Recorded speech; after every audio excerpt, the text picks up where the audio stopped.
Herkese merhabalar. Selamlar. Bu hafta video çekemiyoruz. Biz de dedik ki ne yapalım? Yayınlamamız lazım. Takipçilerimiz bekler. Evde böyle bir video çekmek istedik. İçeriğimiz nedir Gürcan Bey? Geçtiğimiz yıllarda çok uğraştığımız kar maceralarından bir kesit oluşturalım. Hem onun hakkında bir bilgi verelim. Çünkü orada yaşadığımız bizim için tecrübe olan durumlar da var. Bakalım oralarda ne hatalar yaptık, Evet. yani nasıl çözüm ürettik. Onları da bir görelim istiyoruz hep beraber. Şöyle bir 4-5 videoya bir bakalım. Bu haftayı da pas geçmemiş olalım istedik. Malum hastaneler, doktorlar vesaire hastalık durumlarından dolayı da. Evet, biliyorsunuz ben hastayım. Bu arada kanalımıza abone olup bizi beğenmeyi unutmayın. Ayrıca da süper teşekkürlerinizi bekliyoruz. Şimdiden de çok teşekkür ediyoruz. Ve bir istatistiğe baktık. Normalde hiç bunlarla ilgilenen durumlarımız yok. Çünkü gördüğünüz gibi videolar zaten izlenmiyor. Baktığımız boyutta şunu gördük. İzleyen kişilerin %90'ı abone olmayan kullanıcılar. Yani abone olmak herhangi bir ücret, herhangi bir vesaire bir şey gerektirmiyor. Ve bunlar da çok önemliymiş. İşte beğeni sayısı, abone, yorum sayısı vesaire durumlar. Biz bunları yeni öğreniyoruz, böyle insanlar da böyle söyledikçe bize. Yani bizim kanalımız neden ilerlemiyor, neden abone gelmiyor diye. Bilgisi olan varsa bize söylesin ya. Gerçekten bilmiyoruz yani, ne yapmamız gerekiyor. Sizlerden ricamız, izliyorsanız eğer abone olup bir de yorum atabilirseniz çok mutlu mesut oluruz. Teşekkür ediyoruz şimdiden. O zaman şimdi ilk videomuz Elif Hanım şey olsun ya. Bu üzerimize çığ düşmüştü. Efsane bir şey olmuştu. Yani hiç öyle bir şey duymadık bugüne kadar. İzlediğimiz kampçılarda da öyle bir şey görmedim. Zaten birinin başına gelse emin olun şu an bizden fenomen. daha çok. Ya bizden daha çok bırak. Fenomen falan da o. Yani Türkiye'de gündem olmuştu falan. Bizim o video 50 bin 60 bin falan izlendi galiba. Ama gerçekten çok enteresan bir durum ve orada yaptığımız hataları da yapmamamız gereken aslında şeyleri sonradan fark ettik. Onları da konuşalım sonrasında. Hadi Gürcan Bey oynatalım o zaman.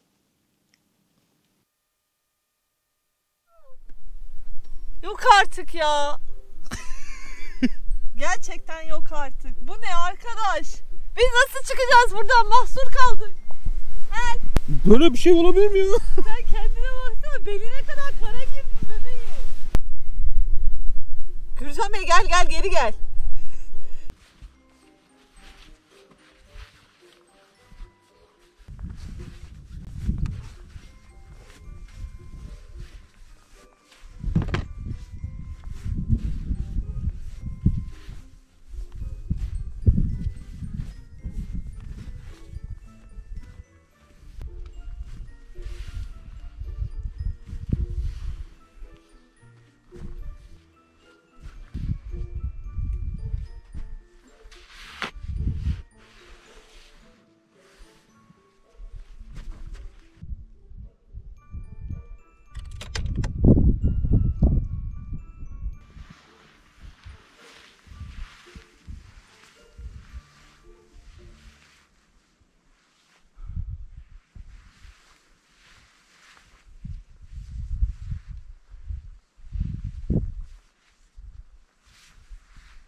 Pencere.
Arkadaşlar buranın çıkışı da gerçekten çok zor olmuştu. Çok enteresan bir zorlama oldu. Orası zaten yolun kenarı, pek belli olmuyor kardan vesaireden. Bu videonun uzun halini de şuraya bir yere bırakalım. Buradan da izleyebilirsiniz.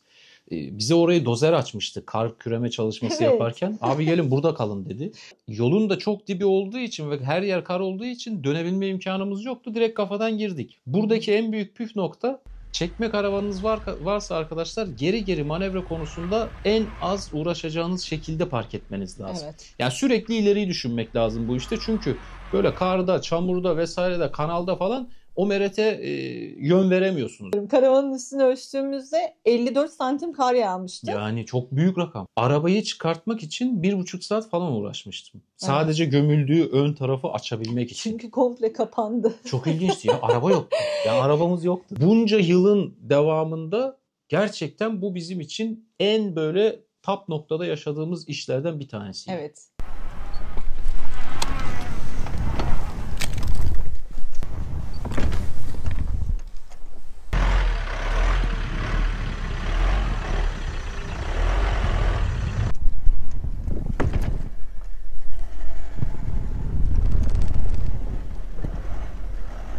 İkinci videomuz hangisi olsun? Buldum. Bu son videomuzun tersten gidip de 4,5-5 saat uğraştığımız video olsun. Tamam. En son videomuz. Linkini bırakalım onun da.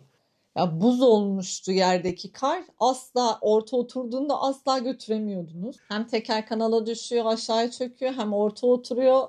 O sert buzda mümkün değil. Bir de çekme karavanla zaten imkansız oluyor o iş. Hadi gelin şimdi izleyelim. Sonrasında neler yapmışız onları anlatalım. Hadi Gülcan bakalım. Bey oynatalım. Açıyorum.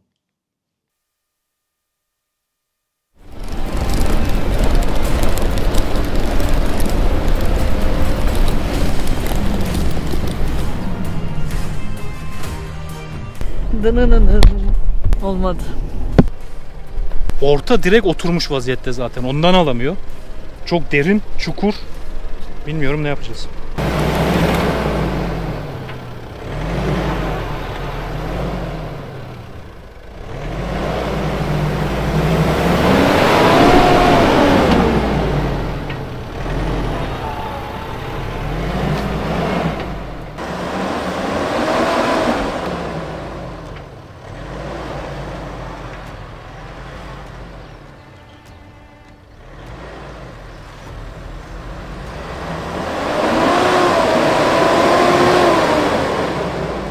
Orta tarafa bir bak. Al, tampona bak. Bunu nasıl götüreceğiz? Çok kötü gitti yana.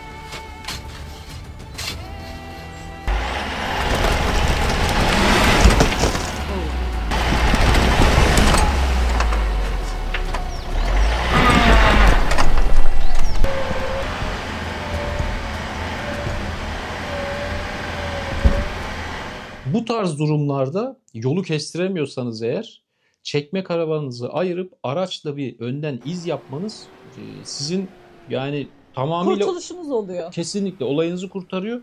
Çünkü saplandığınız noktada gömülürse eğer karavanın ortası vesaire geri gidemediğiniz için o hamleleri yapabilmeniz de artık imkansız oluyor. Evet, çünkü ne ileri ne geri gidebiliyor. Ve biz burada yol açtığımız halde bunu yaşadık. Açmasaydık zaten hiç imkanımız bile yok. Kesinlikle. Yani normal araç olsa tabii ki çıkabilir ama karavanla böyle işler gerçekten göründüğü gibi kolay olmuyor. YouTube'dan ve Instagram'dan falan da çok yazıyorlar. Yani Reels atıyorsun. Şimdi Reels'in içeriğindeki o yaşadığımız anı kimse bilmiyor. Onu görüp ya işte araba kullanmayı bilmiyorsunuz. Ya işte böyle lastikle oraya mı çıkılır? Yok işte kilidi açmamışsınız, farkında değilsiniz. Siz bu işi bilmiyorsunuz falan diyor. Herkes bir şey söylüyor. Şöyle bir 2 tona yakın bir karavanla arazide nasıl yol yaptığınızın tecrübesini edindikten sonra bize bir şeyler o konuda söylediğinizde daha mantıklı geliyor. Tabii ki saygı çerçevesinde söylenen her şeyi kabul ediyoruz ama böyle dengesiz yorum yazan tipler de oluyor. Böyle hakaret Maalesef falan ediyorlar. Evet. Şimdi o boyuta geldiği zaman da iş insanın biraz canı da sıkılıyor açıkçası. Yani biz kendi çapımızda bizim için en mantıklısı neyse onunla devam etmeye çalışıyoruz. Burası da bizim için gerçekten en uzun süreli mücadele ettiğimiz yerlerden oldu. Gürcan Beyciğim, yeni videomuz başka? Bak ne olsun Elif Hanım, biliyor musun? Bolu'da At Yaylası'nın arka tarafından bir türbe tarafına giden orman içi yol var. Biz seneler önce oradan bir rota yapalım demiştik, eski karavanlı. Orada da bir kalmıştık, hatırlarsan. Hatırlamaz mıyım? Zincir falan içeride ters dönmüştü. Frenleri patlatmıştık. Bütün tuşlara basıp her şeyi patlattık o gün. Hadi gelin şimdi o videoya bir bakalım. Orada çok büyük hatalarım var. Evet. Karavanla Yapılabilecek en hard şeyi yapıyoruz. buraya düşünce de şeye kadar kazıdı, zincir mincir dönmüş.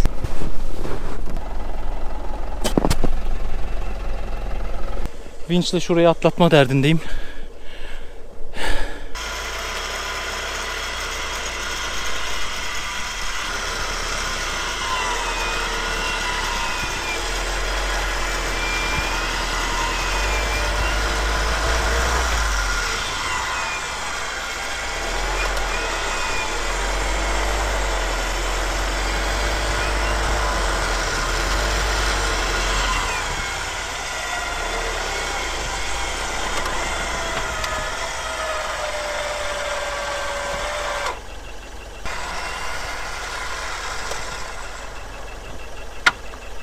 Acayip koktu. Yarım debriyaj tabi. Onu oradan kurtaramıyor. Karavanı ayırmak lazım. Geri de gitmiyor. Teker boşa dönüyor.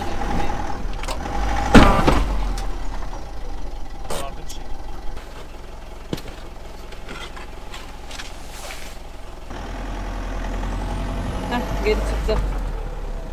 Çıktı. Önü düşürme. Oo, fren gitti. Ne yapacağız? Bir şey koptu. Fren yok.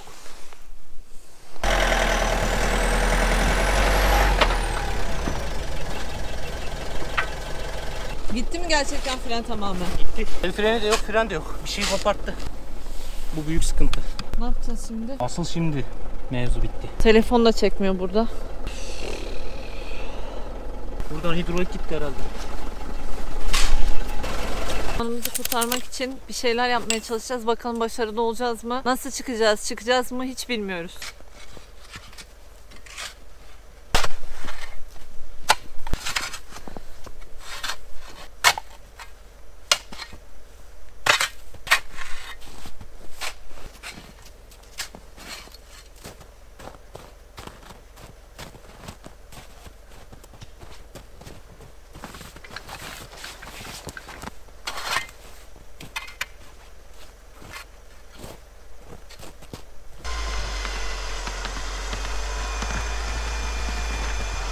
Tekerin üstüne şeyin üstüne çıkamıyor. Ne yapacağız? Kız gitmez tabi, baksana el freni çekik.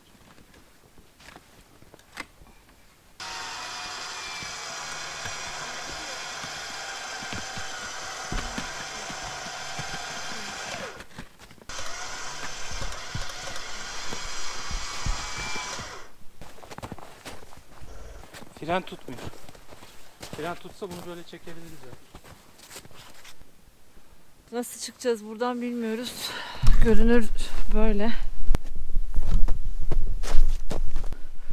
İlk defa da böyle bir kalış yaşıyoruz. Çok kötü oldu ya.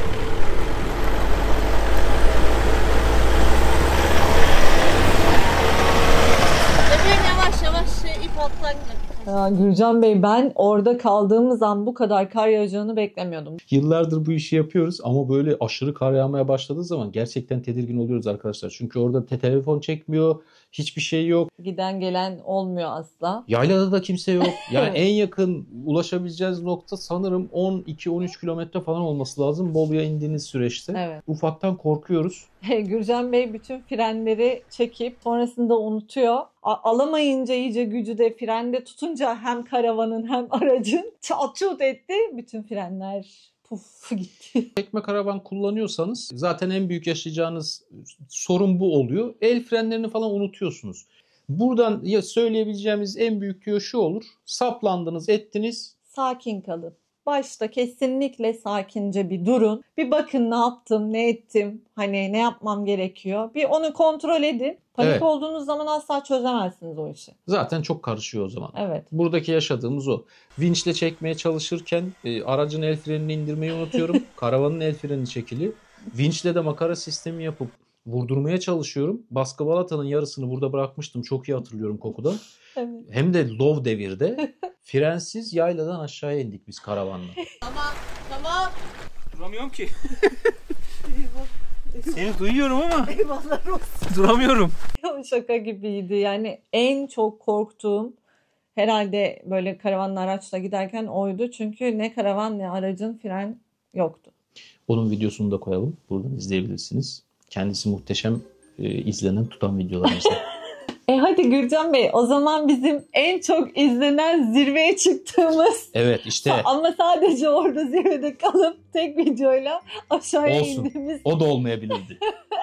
Buna da şükür deyip yolumuza devam Kesinlikle. ediyoruz. O video nasıl, neden o kadar çok izlendi? Geliştirmeye çalıştık bizce. Yani ama Evet. bilemiyorum tabii. Genel video kalitelerine de bakıyoruz.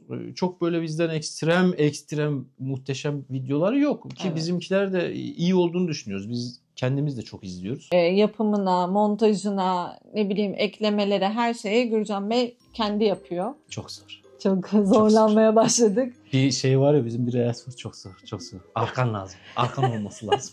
Arkamız yok. Yok.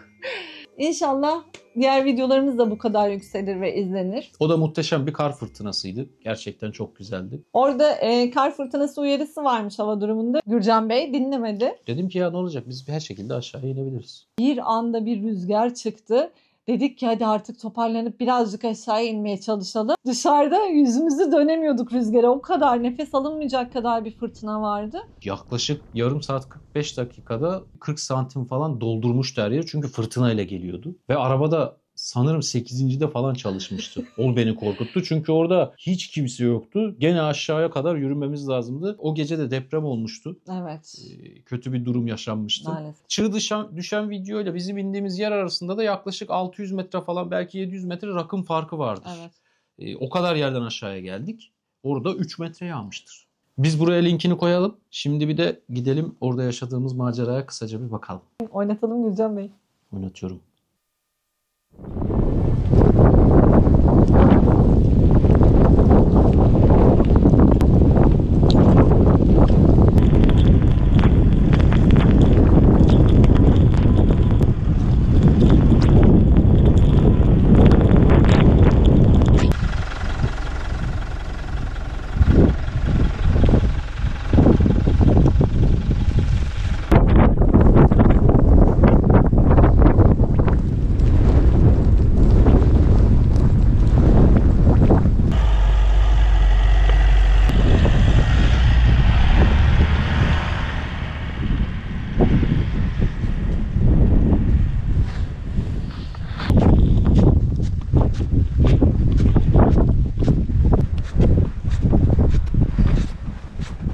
Ne biçim kar tutmuş ya.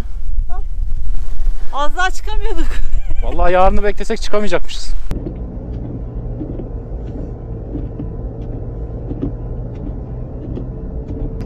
Şuraya bak.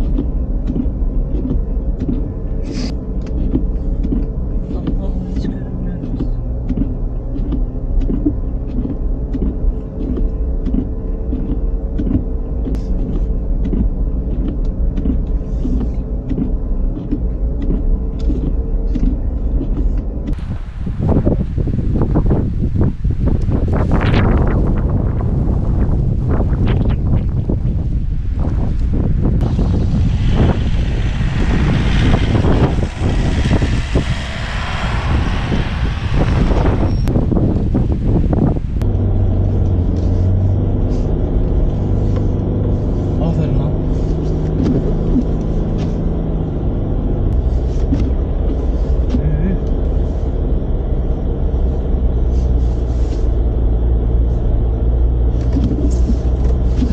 Böyle bir şey yok ya.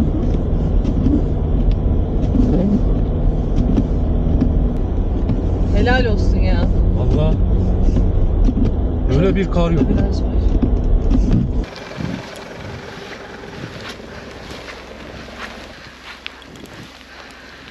Resmen yol açtık. Yola bak bebeğim, yani ize bak. Karavanın diğer tarafından bak, karavanın lastiği kadar. Bu açtığımız yol. Oo. Baktık ki iş sakata gidiyor. Dedik ki aşağıya inelim. Biraz en kötü yol alalım. Kendimizi kurtaralım. Burada da yaptığımız en büyük akıllılık buydu. Sonrasında zaten ertesi gün direkt aşağıya kaçtık. Çünkü kaçmasak mahsur kalacağız. Bu artık şeye dönüyor iş. Şova dönüyor yani. Aşağıya kaçmıştık. Yarım saatte yarım metre kar yağmıştı Çok yani. kötüydü. O kadar Çok doldu. kötüydü. Evet, bizden bu haftalık bu kadar. Günlerden Perşembe video yeni yapmaya başlıyorum. Bir gün falan sürüyor zaten yapmamız. İstanbul'a da kar yağıyor. Camdan atlamaya falan çalıştım. Instagram'dan bizi takip edenler görmüştür. Hikayelerde paylaştık. Nereye Nurcan Bey? Gidiyorum Elif Hanım. Nereye nereye? Ben bu karda evde duramam. Gel buraya. Dur.